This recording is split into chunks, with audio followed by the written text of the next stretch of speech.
understand. Yeah. Good morning, everyone.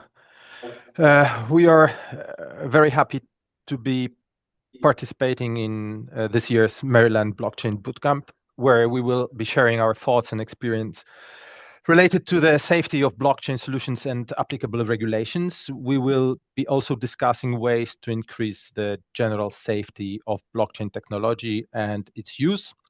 As you are all more than aware, blockchain is no longer a niche or geeky technology. Today, major economic sectors are adopting blockchain solutions and basing their operations on them. The financial sector is a prime example, as other sectors wishing to offer their customers safe, reliable, and accountable data processing, smart contracts, medical data exchange, supply chains, ESG, provenance, and identity solutions, just a few examples. However, precisely because blockchain is becoming mainstream and we need to talk about its safety. So please allow me to introduce today's panelists. Marjolein Hus, partner at Bird & Bird, project leader at European Blockchain Sandbox initiative. Valentina Kontratienko, general counsel at Hacken. Patrick Azzopardi, CEO and co-founder of Dozers. And hopefully already joined, Chris Cousins, a managing partner at Hacken Advisory. Marjolein, before I ask the first question to the panelists, could you explain to the audience how we got here, what the Pan-European Blockchain Regulatory Sandbox is, and how it is relevant for the discussion? Yeah, thank you so much, Kuba, and thank you everyone for being with us today for this actually very interesting workshop topic. We are discussing cybersecurity and DLT blockchain solutions, enhancing cybersecurity and using in the context of cybersecurity. And I would like to explain a bit of what we did in our experience in the European Blockchain Sandbox throughout the dialogues. And Kuba, am I sharing the screen right now? Yep. Okay, that's great. Only a few words. I won't keep you long. The European Blockchain Sandbox was an initiative of the European Commission with the ultimate aim of increasing legal certainty. Legal certainty in the area of the application of blockchain and DLT solutions for many different solutions for many different purposes and business plans. How that was done was that we arranged dialogues, confidential and informal dialogues between selected use case owners on the one hand and relevant regulators and authorities on the other hand to identify major regulatory topics to discuss, identify certain challenges if there were, and also perhaps even more importantly, to identify solutions for those challenges. We also look together with the use cases at how blockchain and DLT solutions could actually enhance compliance and could enhance innovation. The results that were identified during the dialogues were captured in best practices reports, and those best practices reports were published and made available to the wider community.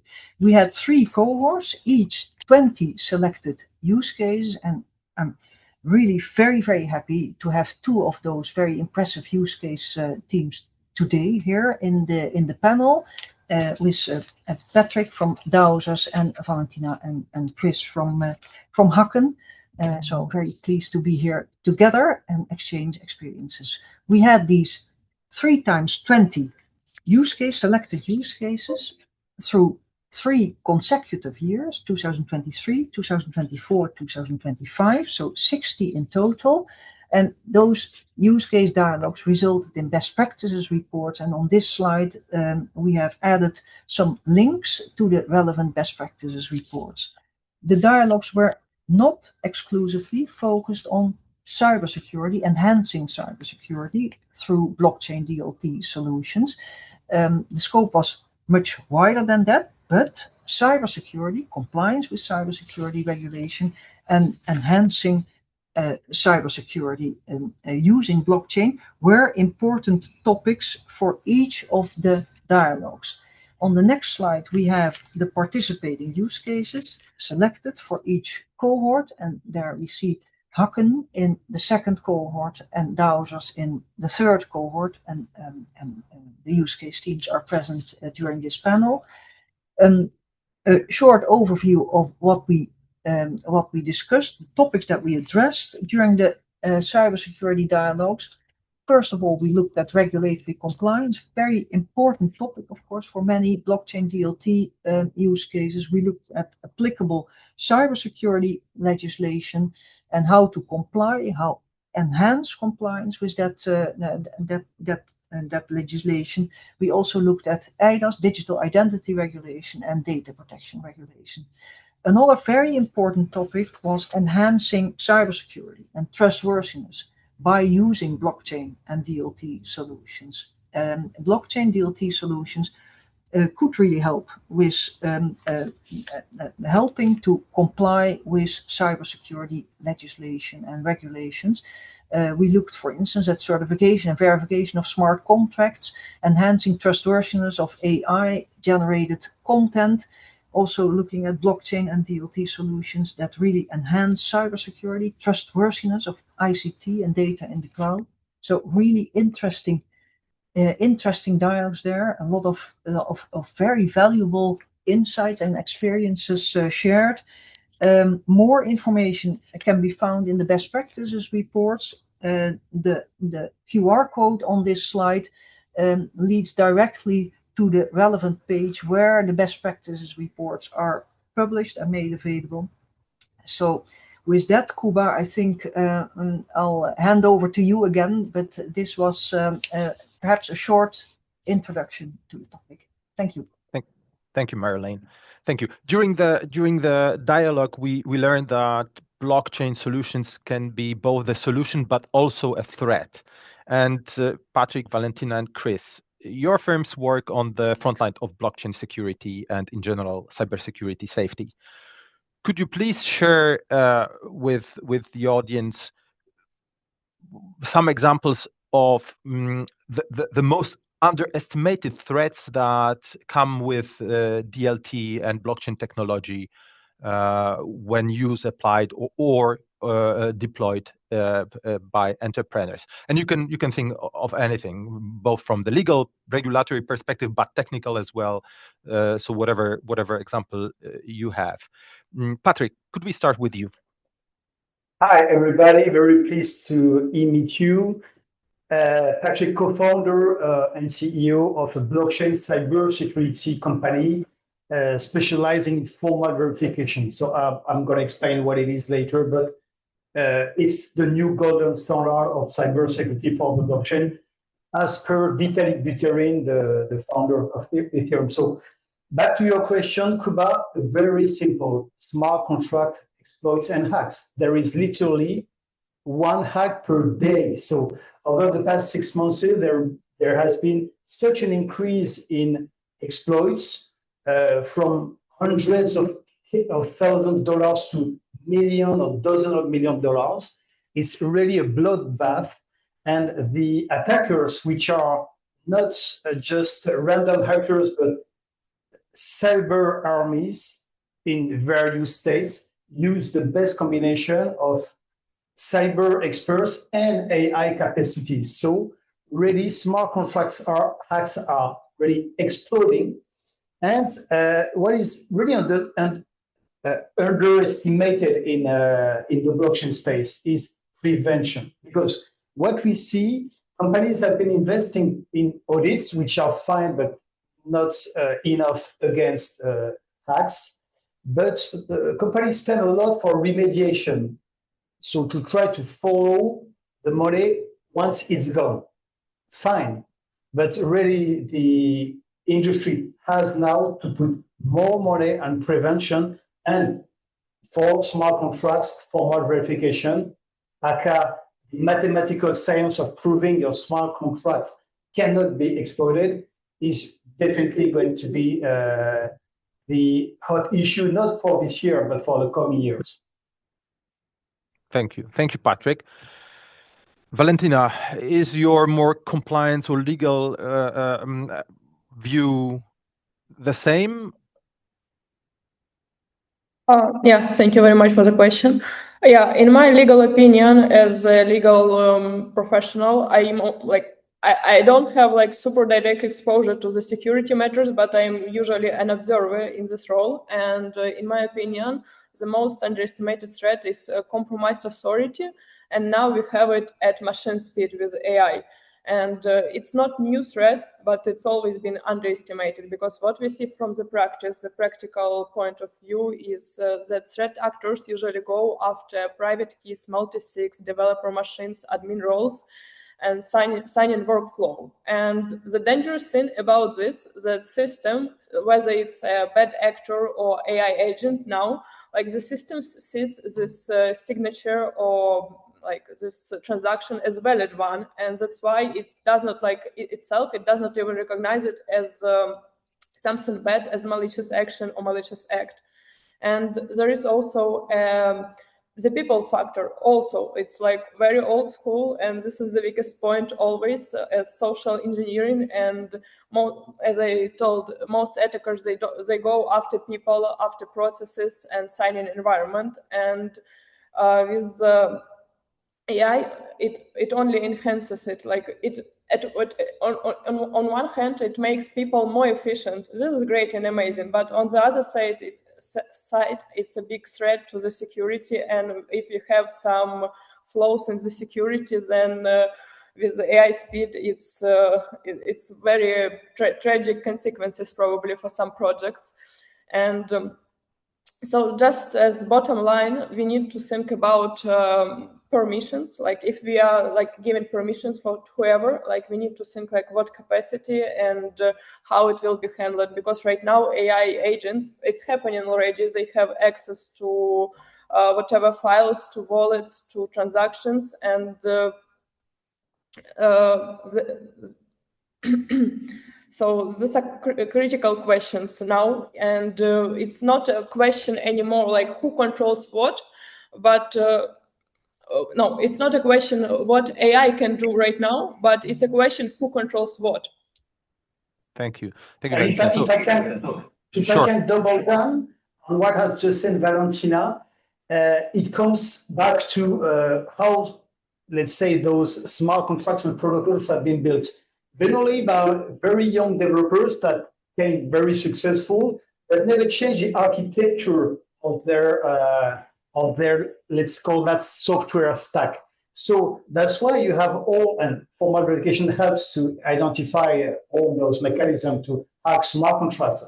But it's all about the architecture of your smart contracts, which are on-chain, and also the way to access to this smart contract through either on-chain attacks or, as Valentina has said, traditional attack, where you take over the control of basically the computer of the developers, or you are going to send a fake transaction and then troll, let's use the word troll the signature system, and then you think you are sending the money to this address, and in fact you're sending the money to another address. So it's all about, let's say, and that's why I call it prevention. You have now to be very serious about the many ways you can be exploited, both with Web3 tactics or traditional Web2 tactics. Thank you. So, if I may, just to comment on that, because my simple legal mind was always told by those who know, which is you, Patrick, you, Chris, and you, Valentina, that thanks to distributed ledger technology, the human factor is less important because you have always record of what changed, and that can. Every change is accountable and can be traced back. Chris, any comments on what other panelists said, or any other thread that you would like to point our audience at? You're muted, I think. Sorry about that, guys. So I think the main thing that everyone needs to realize is we're not living in like a 3D world anymore, right? Things are not so obvious to us. I can spin up, like, I'm not a developer, right? But I can now become a super developer with Claude Code and other AI tools, which means that if I was a malicious guy, I could be running 5, 6, 7, 8 AI models, which sole purpose in life is to find vulnerabilities in smart contracts and technical systems, which I would have never been able to do previously, right? And I don't need any type of permission to do that. I don't need anyone to give me a access or do my KYC and AML check or anything, right? I literally just go onto Claude, download Claude Code, install it, and start to pick and choose who I want to attack, or just have it look for me, right? I could just tell it, go and look, go find me all the guys who are vulnerable, and let's figure out a way to break in. So this is something that no one is really focusing on right now, because they're all focused very internally, right? So we know that most losses are coming from internal, right? Most losses are coming from the developer that you fired, who has a grudge and an axe to grind, and he has, you know, some access that you didn't think to revoke because he was the CTO and built 1,000,001 backdoors, right? So you have this side, and then you have the other side, which no one thinks about, which is okay, this random dude sitting who's bored, who wants to go and make some money with cracking into your systems. And I think that we're not even close to realizing the threat that's there from the AI risk. I think that there's not that many security companies that are stepped up at this point to combat this. The regulators are also super behind. And what it means is that there's a risk in the room that no one's talking about, and we need to start working on it, because it's not just, oh, I got my smart contracts and systems audited. It's who are you working with, right? Like, are okay, great, they were audited, but were they really like battle tested? Were they really battle tested by AI? Did AI really try? Because a human will try. Like, we'll all do our jobs the best we can, right? But we're not superhuman, and we don't work 24 hours a day, 7 days a week, 365 days a year. Like, no one can do it, but AI can, and it will find things that we miss. So I think the biggest thing we're overlooking is actually how vulnerable we all are just because of AI. And then wait till quantum computing becomes available, and then you have a whole nother beast. Thank you. Absolutely, Patrick, please. So, of course, AI give amazing capacities, but I just disclosed something that was the dirty hidden secret. Code is full of bugs, whether it's intentional, as mentioned by Christopher, some backdoors, or just because developers do not have the enough experience. And in Web3, it's particularly true. There is a lot of young developers and not that much senior developers. But hey, that's why formal verification was invented in the 70s to prove the behavior of the software. So let me just explain during 2 minutes what it is, because we are just maybe a couple of teams in the world that have the real experience of formal verification. In the case of dozers, our team has formally verified the software embedded into the Parisian metro system that carry 500 million passengers per year. So what is formal verification? It's a mathematical simulation of any software, and you could see it as a simulation of a crash test of millions of combinations. That's going to define what are the worst case that can happen or never happen. And once you have proved that they cannot happen because the design of your code is good, then you can look it the way you want. You are not going to break it. Just to give you an example, it's mandatory in the nuclear power plants in France for one reason. You never want someone to come into the room and push on all the buttons and have the nuclear meltdown. So it's all about, coming back to my point, the design of your software. And if you formally prove that all the, let's say, 20, 30, 100 worst case scenarios can never happen because your code does not execute them, then for these risks, you are safe. However, as mentioned by Christopher and Valentina, if your smart contract by design, and I'm going back to the Bybit hack, $1.3 billion. The hackers use fake signatures. Let's simplify. However, once they took over the signatures, then they could withdraw 1.3 billion in a couple of minutes, meaning the design of the smart contract was super bad because, I mean, you can kidnap, don't do that, but the CEO of a big bank, you are never going to be able to move 1 billion just by 1, 2, 3 clicks. Coming back to the design and not just the exploits, or the way you have an insider that's going to give some dirty secrets to professional hackers. Back to design, your smart contract shall never, for instance, enable a 1 billion transaction. But the guy that developed those systems did not expect to be as lucky as to manage billions. So in fact, probably it's time to and that's why it's a holistic approach, not just one technique, but many techniques, and also advisory on what are you doing with your stack. What is your stack supposed to do? And then you can use formal verification to prove something. You can use security audits to be sure that nobody can get access to that, and that. So really, that's a very interesting topic, and it's going to be, frankly, mandatory for everybody serious in this field, because now the TradFi institutions are coming into the game, and they're just going to apply their security rules, which are, by the way, the highest. Not saying you are 100% safe, but at least you do not just the best effort, but you do the highest effort, and you use all the techniques all together to protect all the attack vectors. And there are really many. That's why I can, as a 360-degree expert, and others as a laser-focused expert, are very complementary in a sense. Thank you. Thank you, Patrick. If anyone would like to comment, please. But Chris, I wanted to come back to what you said.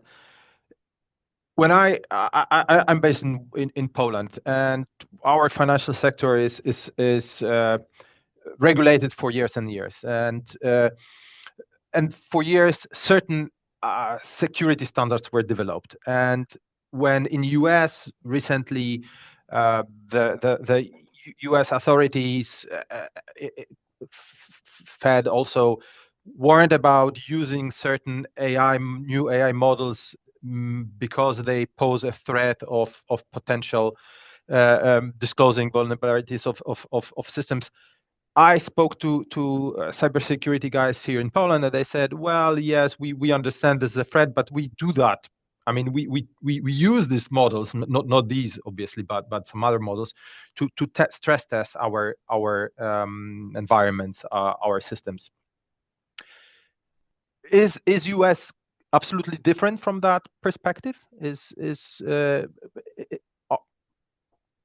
Not really. I mean, so in the US, I guess it's different in the sense that we put a lot of faith in the private sector that they're going to, by self-preserving, like none of them want to go bankrupt, right? So self-preservation, right? They want to make sure their systems are secure. They're going to have a bare minimum standard, but most of them are going to exceed that standard. So that's what everyone's working around the clock right now to do, is to exceed those standards that were mostly set in a pre-AI world, right? So most of these regulations we're talking about is pre-AI. And in many cases, decades ago, right? So a lot of it comes down to is, even though your company might be regulated and a multi-billion-dollar firm, and you have, every resource in the world at your disposal to create the greatest security, it ultimately comes down to who you're doing business with too, right? So if you're doing business with a vault or something that didn't have, or even if that vault was regulated, but they're earning some funds from some other guys that aren't regulated, right? You don't really know what they're doing. So the vulnerabilities don't just start and stop with the regulated institution. It kind of gets passed along, and it ends up in a situation where many times you don't know who you're dealing with. You could be thinking you're dealing with some major institution, but in reality, down the chain, there's a bunch of unregulated guys. And they have no liability, or they maybe have liability, but they have no enforcement, right? So in the end, you're in a bad situation. So this is something that people have a genuine fear about. Okay, so we'll come back to that when we talk about regulations, because controlling outsourcing chain is something that is a big thing in Europe. We'll come back to that. But Valentina, I wanted to ask you about your perspective as a general counsel, and I understand that when companies enter a certain market, they need to decide what to do to be. Now talking about cybersecurity is a must-have. We are not. Many years ago, the question of whether we invest in IT, whether we have infosec team, whether that was an option or cost. It was a cost of running business. Now it's core. From your perspective as general counsel, do you see how do you see this issue of being secure and deploying technology that is basis of every business? What is must have? What is nice to have? Yeah, thank you for the question. Continuing on the point of Chris about the traditional regulations and standards. So I can say that it's definitely just a baseline. They exist, they are good, but it's a baseline. And right now, I believe for the general counsels or security leaders, the biggest challenge is to be really realistic about the market, about the infrastructure inside the company, because it's kind of very hidden and underestimated area. And I saw people saying, okay, cybersecurity is underestimated, and they hold really high positions. And I see this as a kind of balance of focuses on traditional standards as SOC 2, ISO 27001, NIST framework, and so on. But also there are, we know already, and we were talking about it in the EU DLT Sandbox, that there are a bunch of really good, really profound, down to top standards developed by the industry, and they are really good, and they are really focused on what is supposed to be done. But also the third part of this triangle, if we can say so, is operational security, how it's implemented, and it depends a lot. Depends on the people, depends on the supervisors, how it's implemented.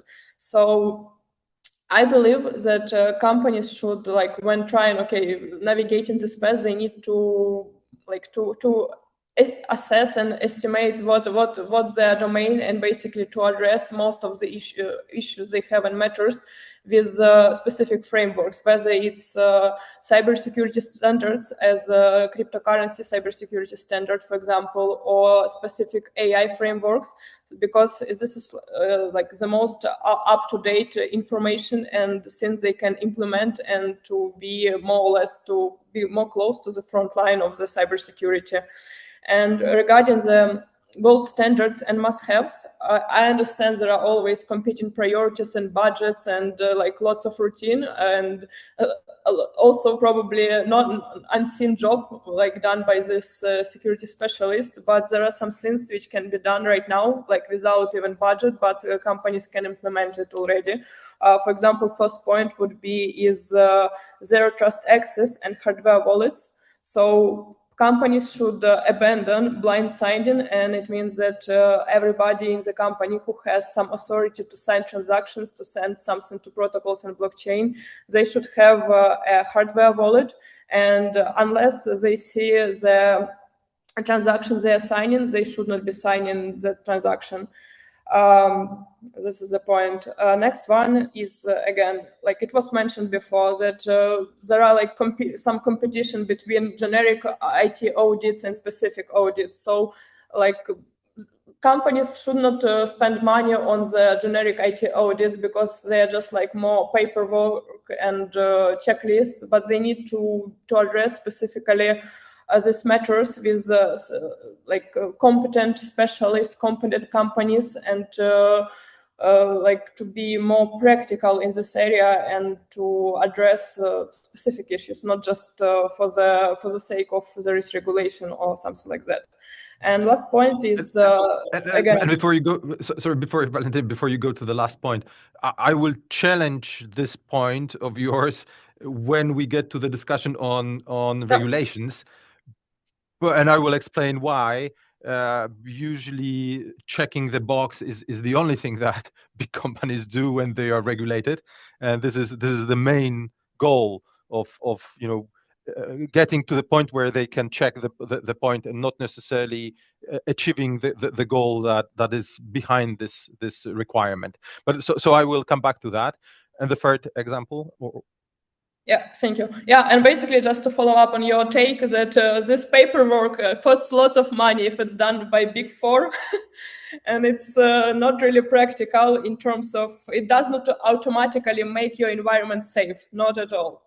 So yeah, last point again, it's to address the human factor. So the companies are supposed to make continuous phishing training and phishing simulation and so on. So they would mitigate the risk that somebody of the team would be phished and they have a leak of information or leak of some keys, whatever.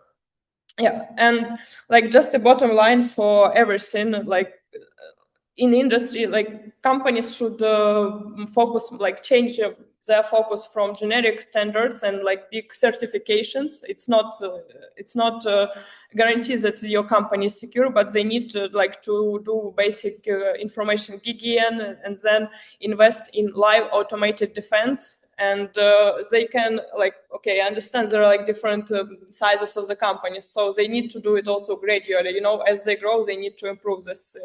But they should start from the basics. Thank you, Patrick. Okay. Yes, but please. Yeah, I would like to contribute to the very interesting dialogue with some experience of the European Blockchain Sandbox, because in particular in relation to cybersecurity and smart contracts, and what are the standards that are applicable to smart contracts when looking at cybersecurity. The conclusion was that there's quite a bit of applicable regulation. There's a whole chapter in the final best practices report about applicable regulation, all very relevant, but mostly not very concrete. So ticking the box from a regulatory perspective, it's not always so clear what exactly the box is. I think we had great dialogues during the European Blockchain Sandbox showing the relevant legal instruments. Also, actually supporting Valentina with the reference to standards, industry accepted standards, and there's now also standards already adopted or under development by the standardization bodies that are becoming more concrete. But I don't think we are there yet, and it would be very, very helpful for the industry, I think, to understand which standards are good enough there. It complies with which standards, and then also actually agreeing with Valentina. Then the question is that enough? Then ticking the boxes of those standards, or should you look at it a bit more clever and say, well, if there's still a gap in my cybersecurity, although I meet the standards, is that then enough? And yeah, I think that is then still not enough. Of course, you need to apply with a certain rationale of ensuring cybersecurity, and it will not be a safeguard against all liability if you tick the boxes. But when you tick the boxes and and you apply the standards that have been adopted and are accepted by the authorities and the regulators, yeah, that I would say that is it's a first step. It's a baseline. Thank you. Yes, thank you, Marlene, and I do agree. So let's move to the regulatory part, because there is a big difference historically between how certain matters are dealt with in Europe and in US. In Europe, we do regulate everything. We tend to start from regulation, and then we think whether it will be useful or not. We regulate the size of eggs and stuff like that. So technology is very much regulated. And then everyone adjusts to regulation before any technology business case, business use is developed. There are regulations, and in US, I understand that this is a bit different. You develop business, you develop technology, and then the authorities look at collateral damages and in general threats, and then they impose regulations or decrees to mitigate threats. Patrick, I will turn to you first. I remember that during our dialogue, you were not very happy with regulations. I mean, you were saying that, well, regulations are helpful, but actually they will not help if the technology is not sound and safe. Could you comment on that? Probably the interpretation should be different. The people see regulation. We do like regulation at Dowsers because it just says that you have to follow some guidelines, which are generally supposed to be the best practice. But most Web3 projects see regulation as a burden, specifically when it comes to all the legal compliance. However, for security, I participated to a working group by the AMF-ACPR, so the French financial regulators, around smart contract certification. And what was very surprising to me is that around the table, there were big DeFi protocols, smart contract auditors, banks, the National Cybersecurity Council, and all the stakeholders. And the position of most Web3 players was, well, we don't know regulation on cybersecurity. We know what we do. Sorry, but if in your company you have the best cybersecurity experts, I can hear that. Okay, fine. If you recruit people from, let's say, hacker, if can have in-house cybersecurity professionals that may be your employees or your contractors or providers, fine, they're going to apply that. But when you look at the thousands of Web3 projects, almost none of them has the CISO, Cyber Information Security Officer. Almost none of them have just started recruited people in charge of cybersecurity. So what's the point? The point was the regulator, from my understanding, was asking the industry to provide some guidelines, not for the big protocols that can afford to pay the best security companies, but for every player that has money, and then it's a target for hackers.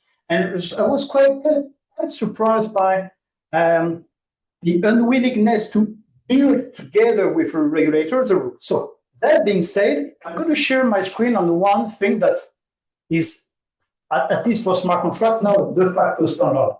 So you have to look at Vitalik Buterin tweets on July the 4th. He's giving the roadmap for Ethereum. And regarding security, this sentence, formal verification of everything for security. So now it's not just Dowsers explaining that, it's Vitalik Buterin, really, namely the founder of the blockchain and co-founder of smart contracts. So I think we need not to have hundreds of, as you say, things to tick, but say very practical things. And I'm going to come on that. It's for me. You need to have, if you, let's say, manage more than 10, 20 million dollars, you need to have one cybersecurity professional in your team. That's going to be responsible for every cybersecurity issue. And by the way, at Dowsers, we are a team of 15. We have already recruited our own in-house cybersecurity professional.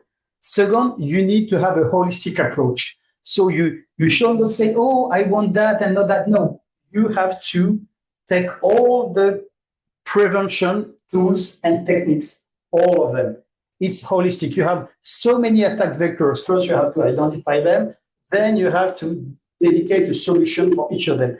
And number 3, that's probably the most important. And that's going to, I think, change in some way the business model of hacker, Dowsers, and the security companies. You need continuous monitoring of your cybersecurity risk. Namely, you need to have your cybersecurity experts working with you all along the year, and not just for one engagement, and we are fine with that. And the industry used to do that. Oh, we have completed, let's say, an audit or cybersecurity review. We post it on our website, and that's fine. No, your code is moving. Your employees are changing. Your company is in constant evolution. Then your attack vectors are in constant evolution. Then the techniques must be reassessed on a regular, continuous basis. So that coming to the conclusion of that, if you're of course in stealth mode or launching your projects, First, you want to be sure that you're going to have some users. So we understand that you cannot afford those budgets in cybersecurity. But once you manage, let's say, even $10 million, can you imagine yourself in the street with 10 million in your pocket and claiming to the world, I have 10 million in my pocket? No, you're going to be robbed or assaulted and that. So same on the blockchain, everybody knows what you own and what you manage. So once you have, let's say, 10 million or 20 million of TVL, total value lock, you need probably to spend 10 to 20% of your budget for cybersecurity. In-house experts plus the best experts in all the fields. That's just going to be paid to protect those 10, 20 millions or plus that you manage on behalf of other people. And last but not least, I think we're going to see, as the industry is now getting regulated, you're going to see, probably in the US, lawyers attacking protocols that have been hacked and that have not implemented the best security techniques. That's obvious. You cannot just say, oh, I tweet about, oh, I'm so sad, I lost $20 million and say, we are going to do a bracket post-mortem analysis. What? You've been worth $20 million. Does that happen to your bank next door? No. So the industry now has to understand that they are at risk. And we are not just promoting our services and technologies. We are just making them aware that the best cyber criminals in the world are chasing after them. As simple as that. So based on what you're saying, Chris, I'm looking at you. In Europe already, we have CRA regulation that will impose certain obligations on software producers, and production of software, development of software will have to meet certain standards if the entrepreneurs would like to put that software as a product on European market. And Patrick said that in US, maybe lawyers will chase those who produce software that has safety gaps. How do you see it? Yeah, I mean, of course, lawyers are going to chase software which results in losses. That's just normal, right?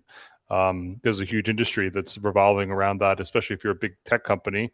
You're going to probably have entire law firms that their sole purpose of being a business is to try to find class action lawsuits and sue you.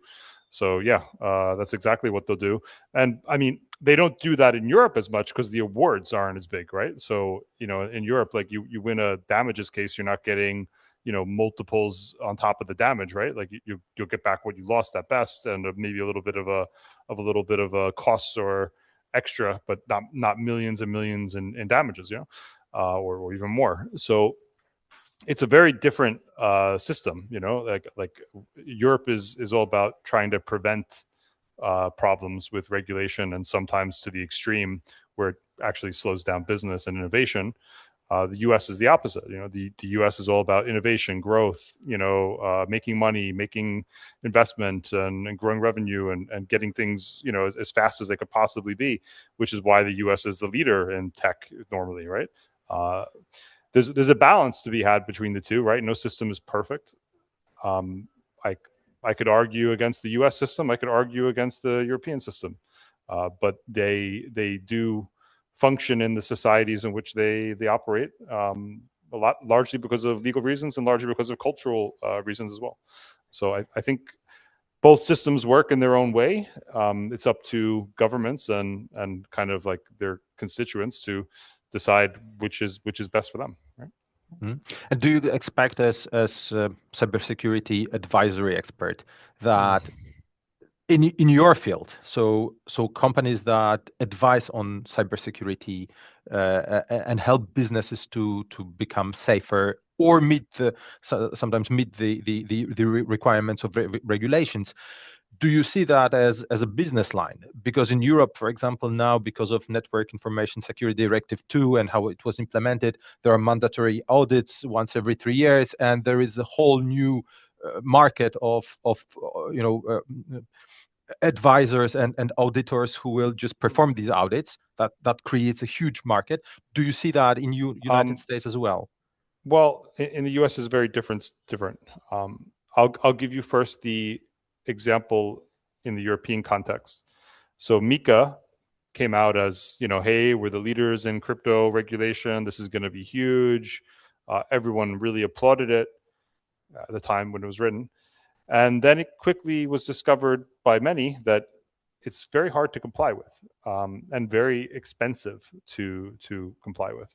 So, and the results speak for themselves, right? We had what I think like 4,000 regulated firms at the VASP level a few months ago, and now we have less than 200 at the European level, right? That have MiCA. So we basically destroyed an entire industry with regulation. We geared up as a business specifically to be able to service MiCA clientele, those thousands of businesses that would want to be regulated. And most of them decided, hey, it's not worth it. We'll just go offshore and we'll continue to offer our services offshore because we know that the European Union is way too disorganized at any level to pursue us any enforcement offshore, which is the case. I mean, unless they're Binance or some massive firm, the 90% of the operators are just going to go offshore, and their customers know how to use VPNs really well. If they were using those services before, they're going to carry on using them. And yes, maybe they lost access to some banking rails. Maybe they're not able to do that, but they can partner with someone who offers it. So in short, we didn't do a great job, right? We blew up an industry and pushed it offshore, which has even less regulation and less oversight. And those, who you really need to worry about are not the major crypto exchanges that have billions and billions of dollars, like Bybit and Binance and Coinbase and Kraken, right? I mean, you could also argue that the only reason they have all that money is because they operated in an unregulated way for so long to build up a treasury, which is true. But anyway, they're there now and they have the money and they have the resources and they have the teams of endless lawyers and technical people to be able to operate. So good for them, great. But everyone else is gone, right? So we've stifled innovation and pushed them offshore where it's even more risky. So I would say MiCA, like as much as I would have loved it to work out, it unfortunately hasn't. For the vast majority of the industry. For the big players, yeah, sure, it worked out great for them because now they essentially have a monopoly. For the small guys, they've killed them. Now I'll turn my attention to the U.S., where it was a very different story. So U.S. was enforcement over regulation, right? So we had an SEC under the Biden administration that just basically any business that had some smell of crypto got sued. And an SEC lawsuit is a death sentence. There is no recovery from an SEC lawsuit for any small business. CFTC, FTC doesn't matter, right? I've had clients pursued by both. In both cases, they are no longer in business, and that's their goal. Their goal is to drown you in costs, drown you, and make you a story of what not to do. So, I think that that's a bad approach too, right? I don't think that that's a good approach. I don't think that's a healthy approach to not have any laws and then apply 70, 80, or almost like 90-year-old securities laws to companies that don't really have any relevance is a total, miscarriage of justice in a lot of senses. I agree, but in the U.S. now, right, it's swung the other way, and that's the problem with being extreme in one direction and extreme in another direction. Is now we have a president who launches his very own meme coins. Profited wildly off them and has essentially given everyone permission to do the same by his own actions. And I don't know if that's correct. Like, I mean, everyone likes to make money, but there should be some balance, in things. And unfortunately, we live in a time where balances are very, very skewed, and essentially is none. So, long story short is I don't think we've got it right in either side of the pond. Yeah. Okay. And Valentina, is your view from the legal compliance perspective the same, that regulations in Europe go too far and they are either an obstacle or a formal necessity where companies are more focused on meeting the artificial requirements rather than really increasing safety because it's right to do? Do you see that? Yeah, I would say I mostly agree with Chris. And Europe, they're champions in regulation, but what we see in reality is they like not sufficient enough at some point, but also on the other hand, we don't need more regulations. And the thing is, like, the problem is not regulations itself, but it's supervision behind it, and also how it's implemented by the projects. For example, we have DORA, which is like not even like this major cybersecurity act in the European Union. It's a generally strong regime. It's good. It's about ICT risk management, resilience testing, and so on. But in practice, when whoever is the supervisor, they read the policies, they check the pen tests and everything, and then everything stops. They don't see behind. They don't see the area where the real hacks are happening. And there are some statistics that most of the hacks happened this half of the year. They happened because of operational security failures. And the thing is, none of this like weak points were prescribed in the DORA or like policies of those companies. So like the regulator checks like what is visible, but the hacks are happening in the invisible part, not checked by regulator. Right. And probably here could be the point that I don't want to say that regulator is bad or not competent, but when it comes to cybersecurity, AI, Web3, and so on, there are so much more competent companies, actors in the market that could check, verify those weak points and to increase the cybersecurity for these projects and infrastructures. And speaking of the obstacles, it's definitely for, I will finish my sentence, and like it's definitely an obstacle for businesses. And I'm feeling the GDPR vibe right now, because everybody was so much stressed in the beginning, like it's a big thing, but then like for most of the projects, doing business was more priorities than making their project safety and securing the customers' data and so on. So I'm feeling about like a similar vibe as it was GDPR 8 years ago. So yeah, it will be good. So it will be good, Patrick. Yes. So let's do a step back and understand in which industry we are working. Look at AI, completely unregulated. I mean, just the AI giants have scrapped all the content on the planet. Most of it was private, has some rights, and they didn't give it down, to be very polite. So AI is absolutely unregulated. And why are we over-regulated? My friends, and sorry, when I was young, I did an MBA in banking, finance, and monetary policies. We are working on two innovations within the on-chain finance field. A new financial system, a new monetary system. Financial system meaning competing with banks and all the financial industry, which, by the way, is one of the most powerful on this planet. And a new monetary system, I mean, you are against states. And I did a lot of studies about the history of currencies. In the Middle Age in France, someone that would create a fake French franc would be sentenced to death. And I'm going to post something like that with the royal declaration of that. So that's why I think there is this over-regulation, because we are touching two very sensitive industries, financial system plus monetary system. So of course, most of the developers were innovative and say, we can do whatever we want. And unfortunately, and maybe fortunately, depending on your point of view, you are touching one of the most established, let's say, ecosystem that is vital for economies and states. So that's why there are some rules. And as Christopher said, there is different philosophy, whether it's in France, in Europe, or in the US, or in Asia, or other countries of the world.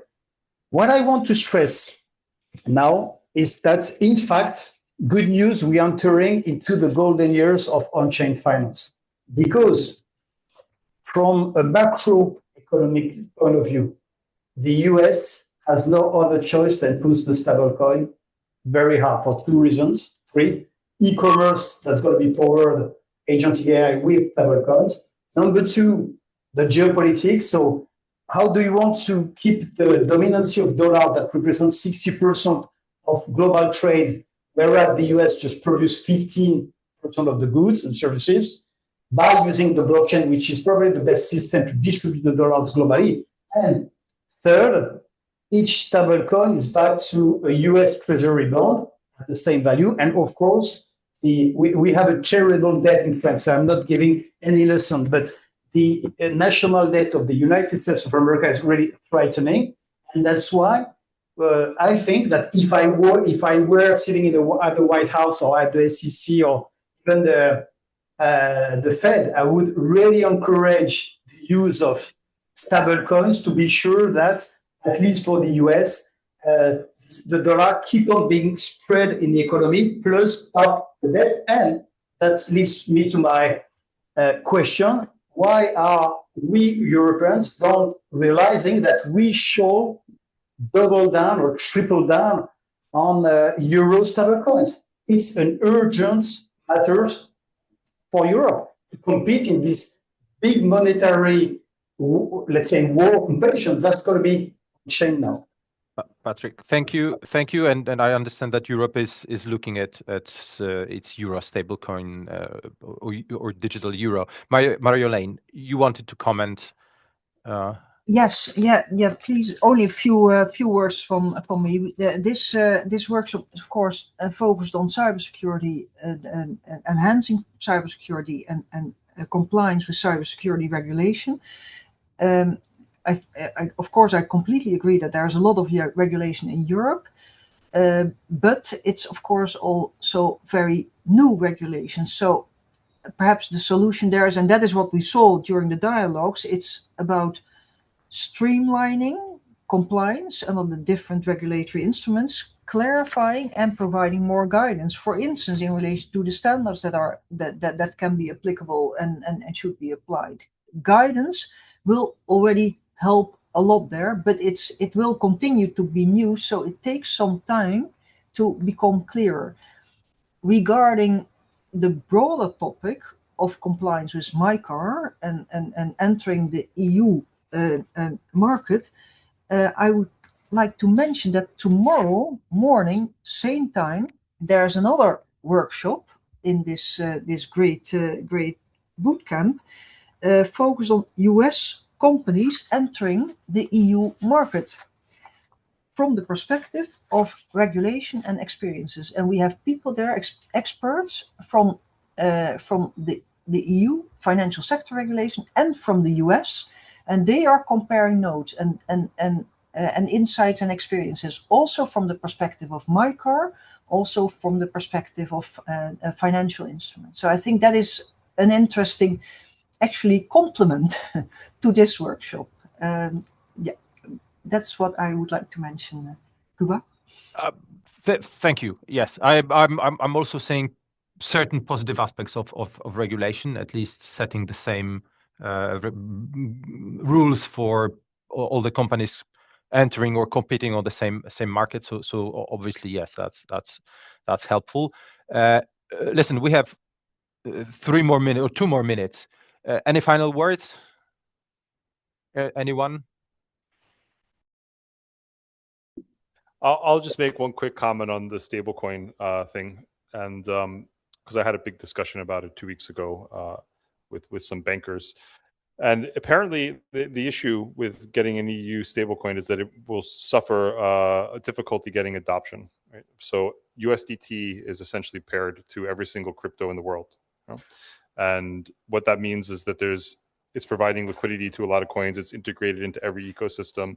So for the EU stablecoin to be successful, it will need a similar type of integration across the digital ecosystem, right? So paired with a lot of coins and so on. So there needs to be a lot of, outreach or business development if that's going to happen. And I really would be curious to know how that's gonna actually transpire when it does happen. But I'm looking forward to seeing how that goes. Yeah. Thank you, Chris. Valentina, any final comment? I just had in mind, like, to come back a few steps back. There was mentioning of liability for developers, and it's kind of like another big topic about open source and everything. But I have a feeling that the European regulator wants to treat the developers, people who, I don't know, write protocols or software code and want to, they bear some responsibility. They are mixing them with regulated financial entities, because okay, regulated financial entities, they are supposed to have some license and regulation and so on. And okay, developers or companies, they're like, you know, they're not entities which do custody of the things. So this is the point. And I believe right now there is a consultation in the EU about MiCA 2 on this point. Yeah. So I'm afraid that we have just ended. Our time has just ended. Patrick, I know that question of liability of developers is we have discussed it, and it's a hot topic. But we have no time. Maybe we will organize another session to discuss only this issue. Thank you very much for your participation. Thank you for your comments. Very insightful. Thank you for the organizers for inviting us to this workshop, and I hope you had a good time. Our contacts are somewhere there, or you can find us in the internet. So please do contact us if you have any further questions.